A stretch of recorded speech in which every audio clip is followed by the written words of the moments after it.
Que estoy nervioso. Estoy nervioso porque Marta, te conoce todo el mundo. O sea, yo estoy en primer año recién de doctorado. Ya, respira, ya. Sean bienvenidos todos a nuestro nuevo capítulo del podcast Enseñando con. Estamos con nuestro estudio itinerante, con nuestro estudio móvil, porque estamos precisamente en la casa de nuestra invitada, ya que por Semana Santa nos han cerrado nuestro estudio. Me encuentro aquí en el micrófono número 1, me presento, Diego Núñez, estudiante de doctorado desde Chile. A mi izquierda tenemos a Felipe de Brasil. Sí, que yo soy Felipe, como sabemos es el tercer episodio que tenemos. Bueno, soy de la Universidad del Estado de Río de Janeiro, estoy en una pasantía aquí en la UAB y compartido con mis compis del LV5 Podcast. Micrófono 2, tenemos compartiendo el micrófono Alexandro, que está con nosotros, también doctorando de la Universidad Autónoma de Barcelona, desde Chile. Hola, buen día, sea la hora que sea el día que sea un buen día para todos y todas. No vamos a hablar tanto de mí, hablemos de nuestra invitada que tenemos hoy día, directamente desde Colombia. Tenemos a la profesora Marta Cecilia Gutiérrez Giraldo. Vamos a leer brevemente el currículum de presentación que tenemos de ella. Ella es postdoctorado en Psicología de la Educación de la Universidad de Barcelona, doctora en Ciencias Pedagógicas de la Universidad de La Habana, magíster en Educación de Adultos de la Universidad de San Buenaventura, sede Bogotá, psicóloga de la Universidad de Manizales y educadora especial de la Universidad de Manizales también. Es docente titular de la Universidad Tecnológica de Pereira, directora del doctorado de didáctica, coordinadora de la Red Colombiana de Investigación en Didáctica de las Ciencias Sociales, Red CIT, creo que lo dije bien. CITS. Investigadora senior de Miniciencias y coordinadora del Grupo de Investigación y Educación y Desarrollo Humano de la Universidad Tecnológica de Pereira. Sus temas de especialidad son la formación del profesorado, la didáctica de las ciencias sociales, el pensamiento social. Ha coordinado durante más de 9 años al equipo institucional de la Universidad Tecnológica de Pereira, ha liderado las investigaciones sobre proyectos educativos institucionales, desarrollo docente y renovación curricular de la institución, pero creemos que lo que más estamos conversando en este momento es la memoria de Joan Payet, amiga, íntima, compañera. Gracias por contar con nosotros, bienvenida a Podcast L5, un gusto, un placer poder compartir con ustedes, gracias por recibirnos en su casa. Un aplauso. ¿Cómo me voy a poner nervioso con eso? Dios mío. No. Profesora, nos comentaba recién al comenzar de que comenzáramos la canción con Mediterráneo. ¿Por qué Mediterráneo? ¿Por qué la canción de Serrat? Porque me parece que es una canción que evoca la libertad, que evoca lo que es esta tierra, que evoca todo lo que uno quiere hacer y ha hecho en la vida. No sabía que coincidía en ella con el profesor Joan Payet. De eso me acabo de enterar, me generó impacto. Sí. Y una pregunta, tremendo currículum que tiene, o sea, es impresionante. ¿Usted se siente como una referente o no lo ve así? No, yo creo que el día que uno se sienta como un referente puede estar muerto. No, la ciencia es, sí, porque ese día se siente muy acabado. Inclusive volviendo a Joan Payet, Joan nunca se sintió un referente, nunca. Él fue el hombre más sencillo, más humilde, más bondadoso con el conocimiento, siempre dispuesto a aprender, a estar al pie del otro. Mientras más joven era la gente, él se sentía más dispuesto a aprender. Yo creo que eso es lo que hace que un profesor se mantenga joven. Por eso dicen que los profesores se mantienen tan jóvenes, porque en la medida que el profesor se impregna de niños, de jóvenes, de la gente con la que trabaja, pues eso le hace rejuvenecer, le hace estar al tanto de la vida.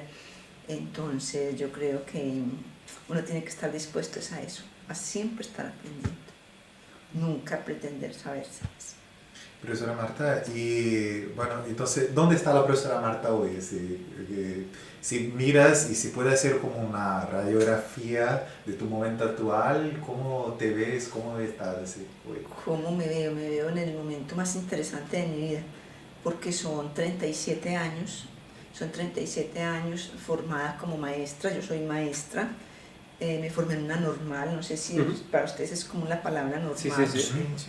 como maestra y ahí ya empecé mi carrera de psicología, pero cuando terminé mi carrera de psicología me di cuenta que, pues, que eso no era lo mío, que lo mío era ser profesora porque era mucho más sensible socialmente y se podía hacer mucho más por la gente. Entonces me dediqué desde ese mismo momento a la educación. Llevo en este momento 37 años. Como fui profesora de escuela, profesora de bachillerato, profesora de pregrado en la universidad, profesora de maestría, profesora de doctorado. Entonces, cuando yo hago en este momento el balance, yo digo, qué dicha yo haber podido hacer esto cuando tenía los años de ustedes, pero leer críticamente es muy difícil, escribir es muy complejo. Los latinoamericanos no tenemos tanta tradición en escritura, somos cultura oral. Entonces hoy en día digo yo, eso lo escribí yo, qué vergüenza. pero uno, en la medida que uno va teniendo años, a escribir se aprende escribiendo. Entonces eso es una maravilla cuando uno va siendo capaz, y es capaz hoy de ver críticamente lo que uno ha escrito, ¿cierto? Entonces yo creo que los años dan esa madurez para uno ser crítico con uno mismo, para uno estar más dispuesto a aprender, a recibir del otro y a aprender del otro. Y eso es lo interesante. Mira, o sea, ¿y cómo pudo mezclar, por ejemplo, el tema de la psicología con la educación? ¿Lo mezcló los caminos o fueron caminos muy separados? No. Cuando yo terminé, fui a trabajar en una universidad. Y en esa universidad yo empecé a dar psicología cognitiva. Y trabajando psicología cognitiva, que no era fácil, y yo era muy joven, trabajaba psicología cognitiva, me dediqué a estudiar y llegué al tema del pensamiento. Mi tesis doctoral en psicología fue sobre pensamiento. Pero cuando la terminé, me dio una hipótesis, se comprobó mi hipótesis de trabajo y mi pregunta fue, ¿y ahora yo qué hago con esto? Aparte, es una hipótesis comprobada, pues si lo que yo quiero es contribuir al desarrollo del pensamiento en mis estudiantes. Entonces empecé a buscar, a ver que si bien yo hacía un trabajo en psicología y en psicología cognitiva y empezaba a estudiar pensamiento y me había acercado mucho a Vygotsky, mi doctorado me dio una formación sólida en Vygotsky, también tenía una formación muy buena de maestría en Freire, entonces empecé a ver que esas dos posibilidades me acercaban mucho más a pensar un pensamiento, pues perdón por la redundancia, pero era pensar en un pensamiento mucho más social, un pensamiento que me acercara más a la formación de niños y niñas. Entonces seguí investigando en pensamiento. Cuando vine a hacer, antes busqué hacer el postdoctorado con alguien que me ayudara a avanzar en desarrollo del pensamiento. Y fue así como encontré a Joan Pallés, a Antoni Santisteban, a Neus y a todo el grupo de la Autónoma. Y desde ese entonces trabajamos juntos. Ha sido un trabajo cooperado muy bonito con Iberoamérica. Yo diría que pues cuando mi universidad pone de referente quién hace trabajo cooperado Europa, América Latina, el referente hemos sido nosotros porque ha sido un trabajo de lado y lado donde hacemos investigación juntos, hay formación juntos, el doctorado, la maestría en educación de la Universidad Tecnológica de Pereira tiene énfasis en las didácticas, todo eso ha sido construido con apoyo y hemos trabajado mucho juntos. Tenemos la red colombiana, la red iberoamericana, didáctica en las ciencias sociales, que por ahí empezó en ese trabajo de cooperación de la Autónoma y la Tecnológica de Pereira. Y pues hoy tenemos un trabajo que yo creo que ha sido significativo. Yo creo que hemos logrado aportar y que nos falta mucho por aportar. Nos falta otra vida para aportar. Nos ha contado esta relación y este trabajo que está llevando con la Autónoma, pero a lo mejor si nos puede contar cómo llegan ustedes, cómo encuentran la didáctica de las ciencias sociales, o la didáctica de las ciencias sociales la encuentra usted, cómo ocurrió este match. Yo creo que fueron ambas cosas, porque como les conté, cuando yo empecé a hacer el postdoctorado, empecé a trabajar en desarrollo de pensamiento social en niños y niñas de primaria. Pero no encontraba, lo que yo buscaba y encontraba no me daba la claridad de lo que yo quería, ni lo que yo quería buscar en ese desarrollo del pensamiento. Y entonces, y yo ya trabajaba mucho en didáctica porque no había abandonado nunca nunca había abandonado la educación, siempre me he dedicado a la educación. Pero entonces ahí ya cuando me encontré a Joan, entonces él me dijo qué hacía, yo le conté qué hacía, yo le es que eso que ustedes hacen es lo mismo que yo hago, lo mismo que nosotros hacemos. No, bueno, entonces miremos a ver. Entonces ahí fue como un encontrarnos y un aprender a hacer un trabajo juntos que ya lleva como 15, 16 años. Y en este tiempo, claro, que no vamos a poder pasar investigación por investigación, pero ¿a qué te dedicaste todos estos años? Así que, punto de la didáctica de las ciencias sociales, ¿qué más investigaste o algo así? He investigado muchas cosas en la didáctica de las ciencias sociales, pero la investigación en la que más creo que hemos podido aportar es una investigación que hicimos entre los años 2015 y 2020 en Colombia. Porque en el año 2016 en Colombia se firmó el Acuerdo de Paz con un grupo muy beligerante y Colombia, la situación no ha sido fácil. Nosotros tenemos un conflicto que yo creo que es de 200 años, pero que se acentuó en los últimos 60 años. En Colombia, toda mi generación, somos hijos del conflicto. Nunca hemos vivido en paz, hemos sido hijos del conflicto, hemos visto muchas cosas muy difíciles. Y en el año 2015 yo trabajaba en una maestría, dirigía una maestría y dirigía la línea didáctica de las ciencias sociales. Y hice un pequeño proyecto para trabajar el conflicto en el aula. Y le pregunté a los estudiantes del máster, le presenté a los estudiantes del máster a ver quién quería venir a trabajar conmigo en ese proyecto, y con una compañera con la que he trabajado mucho, con la profesora Orfa Buitrago. Y resulta que se vino medio grupo. ¿Qué? O sea, les interesó a todos. A todos, se vino medio grupo que querían hacer ese trabajo con Orfa y conmigo. Y tuvimos en ese momento 35 estudiantes. Porque era un trabajo que hacíamos con el ministerio muy grande en toda la región donde nosotros vivimos, que es la región central de Colombia. Yo muy preocupada, entonces le dije a Orfa, ¿qué hacemos? Entonces me comuniqué con Anthony, no con Joan. Joan, pasa esto, Marta me parece muy bien, él no se le quitaba nada, hay que hacerle. Entonces empezamos este trabajo, pero hicimos el diagnóstico, hicimos un trabajo de investigación, acción participativa muy interesante en la región, donde hicimos el diagnóstico y en efecto en toda la zona se trabajó en 35 proyectos sobre conflicto, coordinados con Gustavo González, Orfa Buitrago, estaba yo ahí y Joan nos ayudó por los laditos.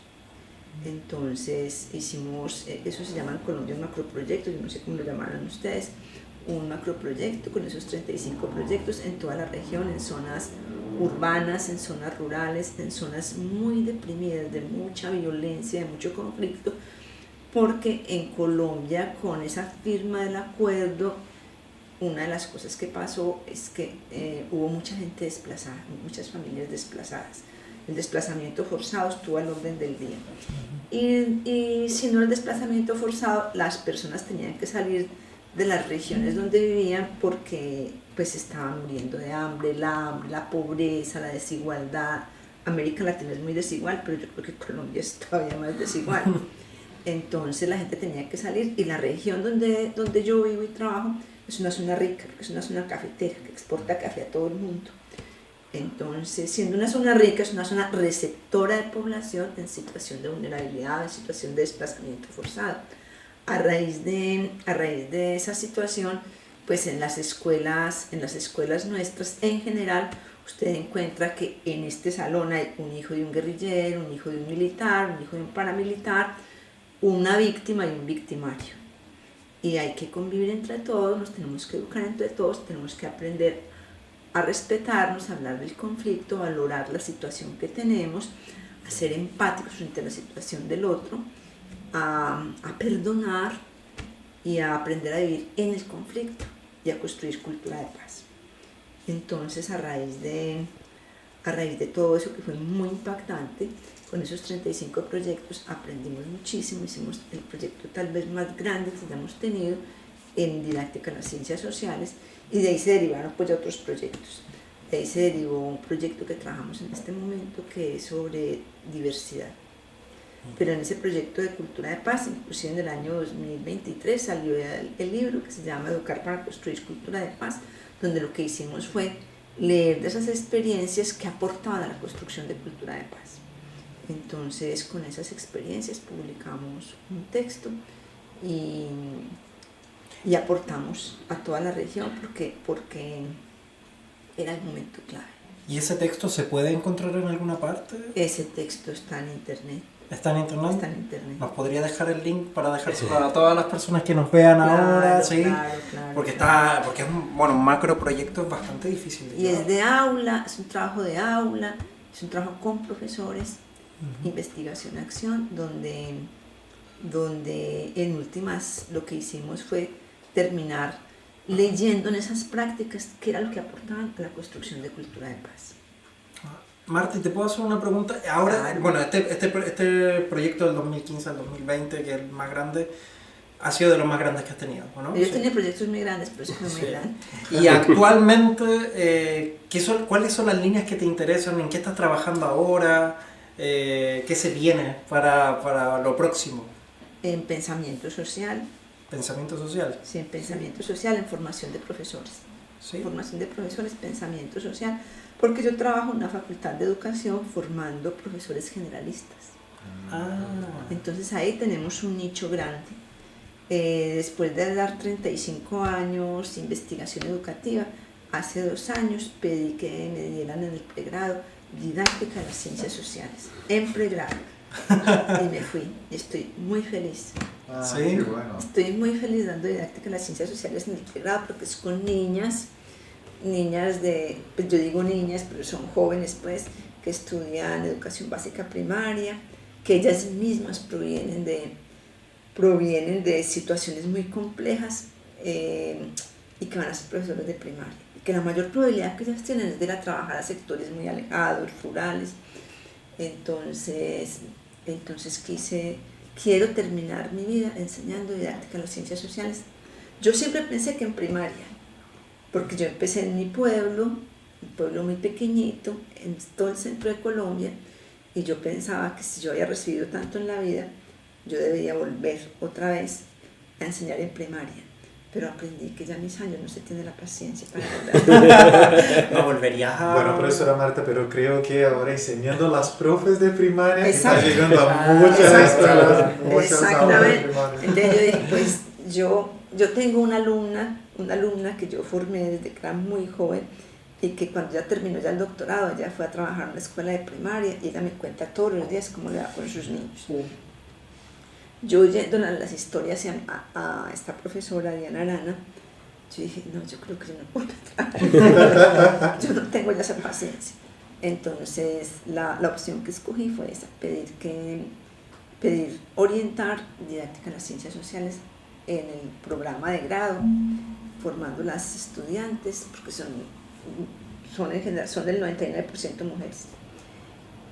Formándolas, es tercer semestre que oriento el curso y la verdad es que me he sentido muy cómoda. No es fácil porque yo venía acostumbrada ya a trabajar en maestría y en doctorado, pero precisamente eso es lo interesante, bajar, porque ellas trabajan con niños, hacemos una experiencia muy significativa donde ellas van a escuelas rurales, siempre se pide que vayan a escuelas rurales a hacer una experiencia donde aprendemos qué es enseñar historia y ciencias sociales, aprendemos a hacer una experiencia, vamos, la aplicamos, venimos y reflexionamos sobre esa experiencia. En esa reflexión sobre esa experiencia, ellas ya eligen en qué quieren profundizar para graduarse, pero pues yo hice ese curso y ya. El año pasado, en Comahue, en la Universidad de Comahue, en el sur de Argentina, hay una licenciatura similar que se llama Educación en Básica Primaria, donde está el profesor Miguel Jara, la profesora Esther Muñoz y otra serie de profesores de didáctica de las ciencias sociales. Y hicimos una cosa que se llama clase espejo. ¿Saben qué es una clase espejo?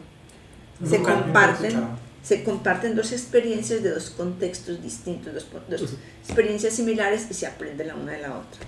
Entonces yo fui la invitada a esa experiencia en Comahue.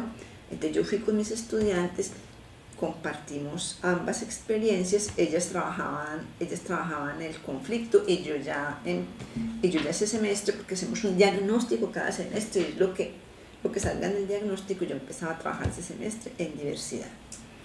Entonces las estudiantes comparten, reflexionan, luego reflexionamos y hacemos ciclos de mejora para enseñar unas ciencias sociales más críticas, más centradas en la formación de profesores y profesoras críticas y demócratas ante todo. Entonces eso ha sido muy significativo, volver al pregrado o al grado pues a trabajar en didáctica de la ciencia social. No es que nunca lo haya hecho. ¿Y cómo ustedes tienen mirado este tema de la diversidad en este momento, desde la investigación, de las prácticas?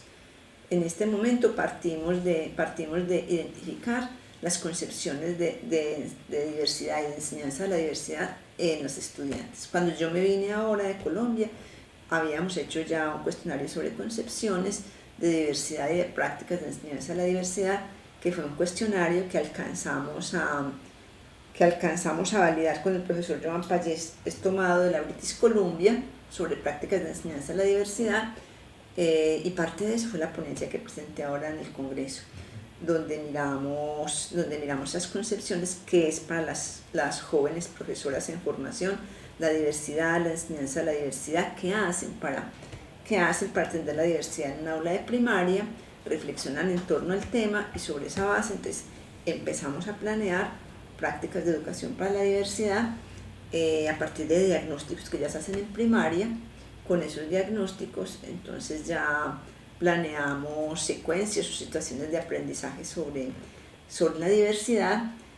Cuando yo me vine ya había llegado al reconocimiento del problema social relevante o de la cuestión socialmente viva, ya hemos llegado a la discriminación social, discriminación cultural. Entonces con ese tema de la discriminación social y la discriminación cultural, ellas empiezan a trabajar esa discriminación y a buscar el reconocimiento de la diversidad cultural, de la diversidad social.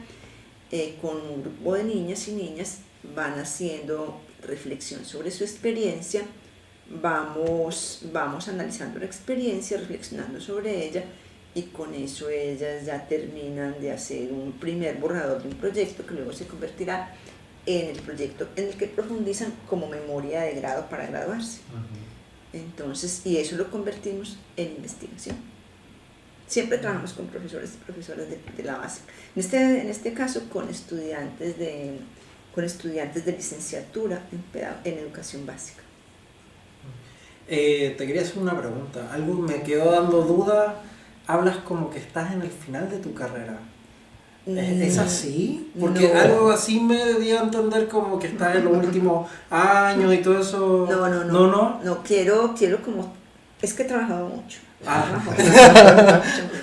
Entonces quiero bajarle, quiero ir delegando, pues creo que ya es hora de que todos estos jóvenes como ustedes asuman muchas cosas, y yo dedicarme como solo a la investigación y a la formación de profesores. Es eso. Bajarle al nivel de trabajo, disfrutar un poquito la vida también. Sí. Han sido muchos años dándole muy duro. Entonces no es que yo esté queriéndome ir, no. Hay que seguir, pero más despacio. Ya. Vamos a leer muchas cosas de profesora Marta todavía. Esperemos que sí. Esperemos estar a la altura para que puedas descansar también. No, es que ya es hora de que si no vas a tener que volver al... No, ya es hora de que todos ustedes se hagan responsables. Sí, no, son muy responsables, pero que ya sean toda esta generación joven la que vaya asumiendo todo. Con Joana analizábamos eso y decíamos, no, es que Joana se caen estos jovencitos. Profesora, nos ha aportado por lo menos a mí 2 referencias muy importantes de su experiencia de aula, es decir, este tema del conflicto en las aulas colombianas y ahora el tema de la diversidad. Son 2 experiencias prácticas de sus investigaciones que ha llevado adelante, pero le quiero llevar al plano teórico. ¿Qué referencias teóricas usted hoy día nos puede recomendar? ¿Le podría recomendar a gente que está en formación? ¿Cuáles son sus clásicos o qué está leyendo hoy día para que seguir como creciendo intelectualmente? ¿Algún referente teórico importante? Son los clásicos. Son los clásicos. Yo, cuando era muy joven como ustedes, que hice el máster, me estudié una buena parte de la obra de Paulo Freire, pero me la estudié con otra mirada. Hoy, después de todo lo que ha transcurrido, Hoy volví, por ejemplo, en la conferencia que hice para Castellón, volví mucho a los clásicos, volví a Freire, de Freire siempre se aprende. Yo creo que si quiere, hoy pienso, ¿por qué fui a buscar tanto? Pero por fortuna me encontré a Joan, pero ¿por qué fui a buscar tanto sobre pensamiento si la mejor fuente estaba Freire? Entonces Freire, pedagogía del oprimido, en este momento me estoy leyendo, en este momento aquí lo tengo, que lo traje para este viaje, estoy volviendo a leer la pedagogía de la autonomía. La pedagogía de la autonomía le da muchísimos elementos para pensar y reflexionar, pero sí me he dedicado mucho a Giraud. Me he leído casi la obra de Giraud. Para mí Giraud es un referente y yo he aprendido mucho de Joan. Yo creo que la persona que yo más, de las dos personas que yo más he aprendido en mi vida son de Freire y de Joan Pallés. Yo de Joan aprendí mucho.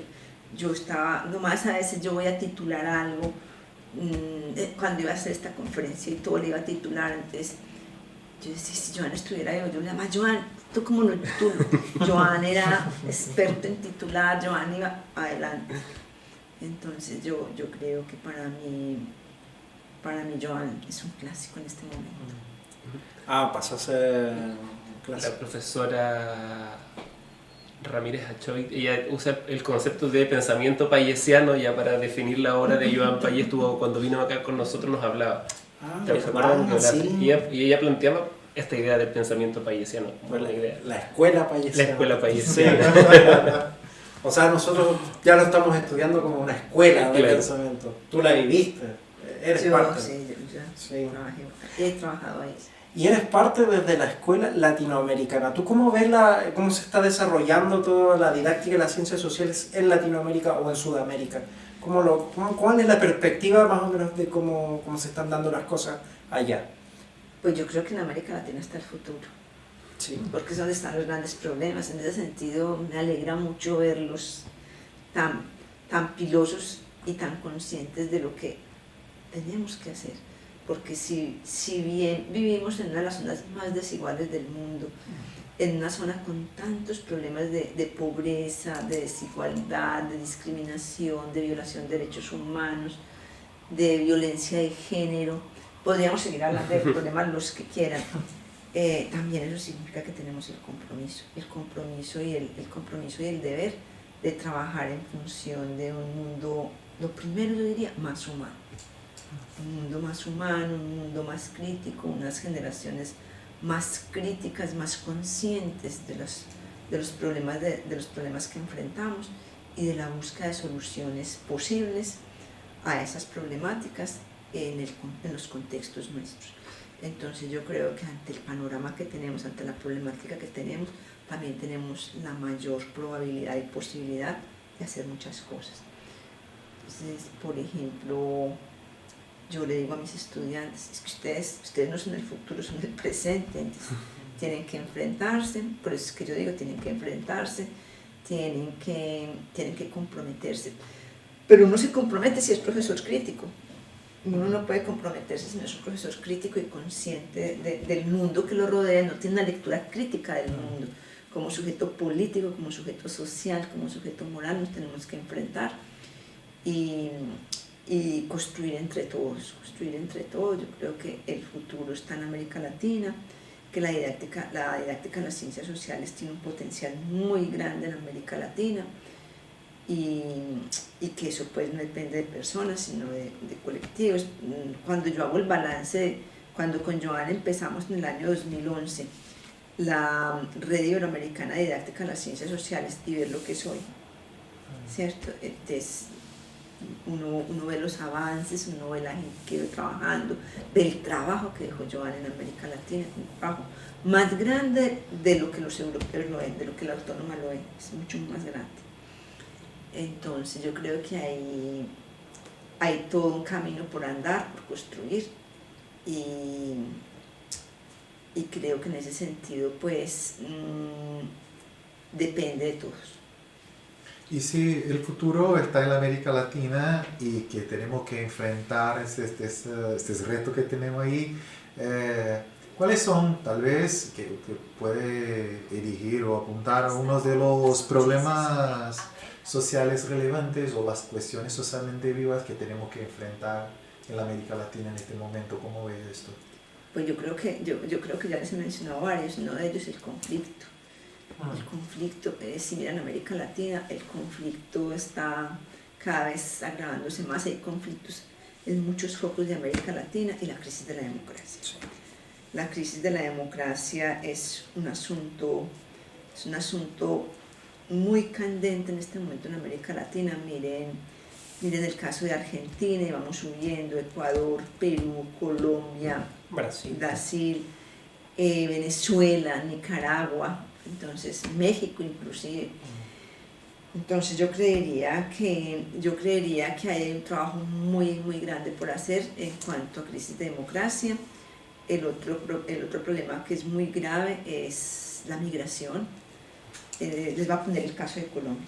Nosotros siempre fuimos migrantes, los colombianos siempre hemos sido migrantes, y hay una diáspora de colombianos en el mundo entero derivada del conflicto. Pero cuando los venezolanos tuvieron que emigrar, los venezolanos llevan unos 5 años migrando. Usted por las calles y las carreteras de Colombia se encuentra familias venezolanas caminando porque no tienen con qué pagar transporte público, entonces ellos caminan. Y hay familias venezolanas que cruzan toda América Latina. ¿Para dónde van? Vamos para Chile, vamos para Perú, vamos para Argentina. Y pongo el caso de Colombia, donde a nosotros nos olvidó que siempre fuimos migrantes y siempre fuimos personas en tránsito sin rumbo, porque la violencia y el conflicto nos mantuvo así. Y hoy que nos convertimos en receptores de población, es muy cruel ver cómo discriminamos, cómo se nos olvidó. Inclusive hace poquito ya le preguntaba, pues estábamos estudiando por lo de la diversidad, y yo les preguntaba a mis estudiantes de pregrado, maestras de formación, ¿ustedes son migrantes? No. ¿Tienen familia? No, nosotros todavía habíamos ido aquí de Pereira, no, nosotros no nos reconocemos. Entonces se nos olvidó el otro, no somos empáticos frente al otro. Entonces creemos hoy que los venezolanos fueron a quitarnos el trabajo, que son lo peor, cuando nosotros fuimos clasificados así por mucha gente. Y Venezuela recibió, en el peor momento del conflicto colombiano, Venezuela recibió unos 5 millones de colombianos. Se nos olvidó eso. Hoy en Colombia hay unos 4 millones de venezolanos y los discriminamos. Entonces, pero lo mismo está pasando en Chile, en Chile, en Antofagasta, en toda esa zona del norte. Es terrible la discriminación. Yo conocía a la cónsul de Colombia en Chile y me decía, es terrible la discriminación. Bueno, y en Argentina también, entonces se nos ha olvidado. Sí, como lo dicen, por ejemplo, en nuestro caso, no sé si es una cosa de Chile o de Latinoamérica, pero tenemos muy mala memoria. En nuestro caso, en la dictadura, los exiliados, la gran mayoría se fue a Venezuela. Y nos recibieron muy bien y siempre muy queridos, y ahora nosotros los estamos recibiendo pésimo. Lo mismo que nos pasa a nosotros. Porque Venezuela, recuerden que Venezuela es una de las grandes reservas petroleras del mundo. Entonces PDVSA fue muy rico, la riqueza que había, el Producto Interno Bruto de los venezolanos era superior al de toda América Latina. Ellos recibieron muy bien a los colombianos. En Colombia toda familia creo que tenía alguna persona que había migrado a Venezuela y que vivía muy bien. Y bueno, nosotros con los venezolanos los expulsamos, los consideramos como lo peor. Entonces, yo creo que ante todo tenemos que humanizar, democratizar, reconocernos como ciudadanos y ciudadanas latinoamericanos, mundiales, y no discriminar. Ser parte de un continente también más unido, ¿no es cierto? Sí, somos América Latina después de su vida. Sí, muy fragmentado en todo sentido, estamos partidos. Mientras tenemos problemas en común. Claro, los brasileros ni se digan, los brasileros han estado ya encerrados también. Eso es lo que nos hace falta. No sé qué piensas tú de que quizás en la escuela deberíamos hablar portugués o aprender como segunda lengua el portugués. Y bueno, Y sí, bueno, yo tengo que decir que siempre, desde que llegué, yo vi la importancia que es hablar el castellano y que cómo esto puede ampliar los contactos que tenemos, la lectura y todo esto. Entonces, que sé, son partidas que vuelvo a Brasil y decir, toda la gente tiene que hablar castellano, pero ¿qué es esto? Yo creo que necesitamos empezarlo, cambiar información y hablar un poco más. Yo creo que no quedamos, y es esto así como desunidos, ¿sabe? Cada uno como si tuviera sus problemas, pero en realidad son problemas comunes. Encerrados en los problemas, son problemas comunes. Joan decía que los problemas eran los mismos, que lo que había era formas diferentes de enfrentarlos. Bueno, y aquí en España también nosotros muchos creemos que esto, por ser Europa, va a ser distinto, y también tienen problemas muy similares a los nuestros. Los de la migración aquí también es un problema muy grave, la democracia. Es lo que pasa en España, por ejemplo, con Vox. Es tremendo. No, ¿han visto los discursos de Vox? O aquí el 12 de octubre, ¿cómo se vive? Es tremendo, o sea, con las capas en España y que echen a los migrantes, uno pasa por al lado y habla en inglés para que no le hagan nada. Profesora, ¿y nos podría sugerir o compartir alguna experiencia tal vez educativa que nosotros pudiéramos replicar, tal vez que haya sido exitosa en su experiencia, tanto como maestra de primaria o como formadora de profesores y profesoras, que nosotros podamos replicar de alguna manera, algo que ustedes recuerden, que digan, mira, a mí me gustaba hacer esto, me gustaba abordar este tema, por ejemplo, estos problemas sociales que estamos conversando? ¿Tiene alguna experiencia educativa usted que diga, mira, yo esto lo trabajé de esta manera? ¿O recuerdo la experiencia de haber trabajado? Pues yo creo que lo más potente es trabajar en el aula de la investigación-acción. Como yo formo maestros, es trabajar en el aula de la investigación-acción participativa, porque nos convoca a todos a trabajar, a pensar, a reflexionar, a identificar nuestras propias concepciones, a relacionarnos desde esas concepciones, a ser sensibles, a ser empáticos frente al otro, y eso nos sensibiliza como profesoras y profesores cuando vamos a las instituciones educativas. Entonces yo creo que ese legado que nos dejó Freire, que es muy grande, y también un colombiano, que es Orlando Falsborda, esta semana no me lo recordaba el conferencista del Castellón. Orlando Falsborda es un sociólogo colombiano, que nos dejó el legado de la investigación en acción participativa. Yo creo que eso, como maestros y como maestras, como didactas de las ciencias sociales, es la mejor experiencia para formar profesores críticos, formar profesores comprometidos ética, política y socialmente con la comprensión más crítica del mundo y la búsqueda de posibilidades conjuntas para transformar. Creo que es lo más potente que yo he podido hacer en mi vida. Creo que he aprendido mucho de, como les dije cuando yo terminé mi doctorado, pues que la hipótesis de compro, ¿esto para qué? Pues a mí no me sirve. No es esto lo que yo quiero. Entonces ahí fue donde me fui acercando, y llegué a la investigación, acción participativa, y desde eso empecé a trabajar en esa experiencia, y creo que como profesores se pueden hacer pequeños proyectos en el aula, porque yo se los enseño a trabajar a mis estudiantes y ellos los trabajan con sus niños.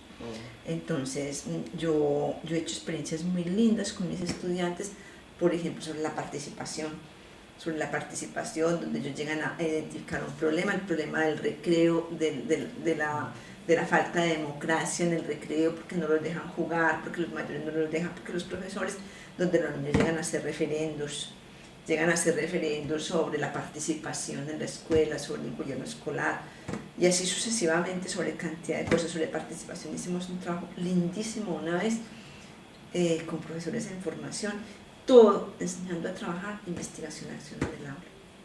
Entonces yo creo que ese es un trabajo súper potente, porque los niños terminan sensibilizados.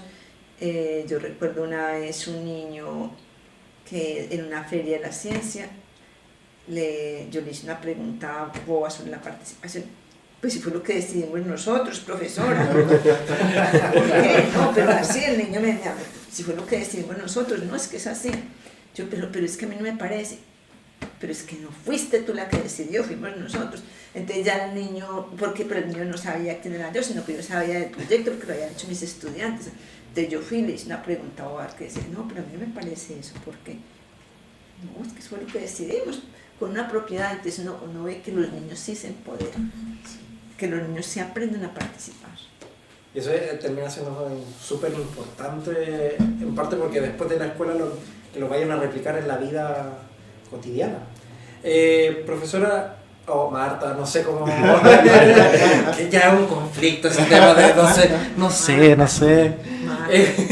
Marta, ¿le darías alguna sugerencia a los profesores que están en el aula?